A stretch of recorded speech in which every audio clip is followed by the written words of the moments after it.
I've been a little quiet in the last couple of weeks, not made any videos, especially for Magic. And it's because I've been doing multiple things. I've been doing a lot of Pokemon, catching up with Sun and Moon, and I've been playing some Pokemon online. I've also been doing some Tasha testing, and it didn't work out as I expected. So in this video, this is going to be the first video for the summer deck builds. And I'm just laying out what I want to do. So I've got even off camera a little list so I can go through what I want to do this summer. So I already have the guild kits, all 10 of them, and I have built decks for some of the ones for Guilds of Ravnica. And I do have all the cards that I need to have a fun build of this Tasha. I really don't. I'm having difficulty enjoying this Tasha. Maybe it's because I never really played Aristocrats. Never really cared for it. I really like the Blood Artist, Sulaport Cutthroat way of playing. For which, of course, this Tasha is much better. So that's like the short summary to what I'm going to be saying. My next point is I've lined up singleton selections for, let me see, because I think what I want to do is make this a little bigger so you guys can see, because I've got a lot of cards. So I've got Ravnica Allegiance, Singleton, almost the whole set. I'm missing some of the mythics and some of the rares, but all the commons and the uncommons and a few of the rares for Ravnica Allegiance right here, these two piles. Then I've got my, my Guilds of Ravnica selection, singletons, all for commander builds.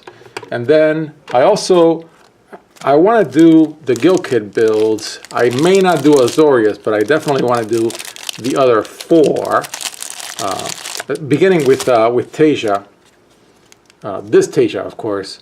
And if I have time, I'll do it this weekend. But also, what I really want to do, and I almost want to jump and not do the guild kit builds, but for the sake of completion, so that they go into the long playlist of many cards that I have, of many builds that I've done with the guild kit decks, I really want to do a set of 3-color builds. I don't have all the commanders to do all 10 3-colors that I like or that I want to do. I know some of these commanders are fairly unpopular, like Narset, but and so I think I'm going to choose maybe Sidisi and a couple others just to get at least all the colors and all the guilds and make 3-color builds. But that's really where I'm going. First step I'm going to do is finish up the guild kit builds, and then move on and do a 3-color commander builds before War comes out. So this is going to be throughout March and April. I need to get really organized, and it takes a lot more time to get organized on paper than it does on digitally. So I've got 4 of these boxes full of cards from previous builds. I'm going to focus on cards that are mostly currently in standard because I am a budget player.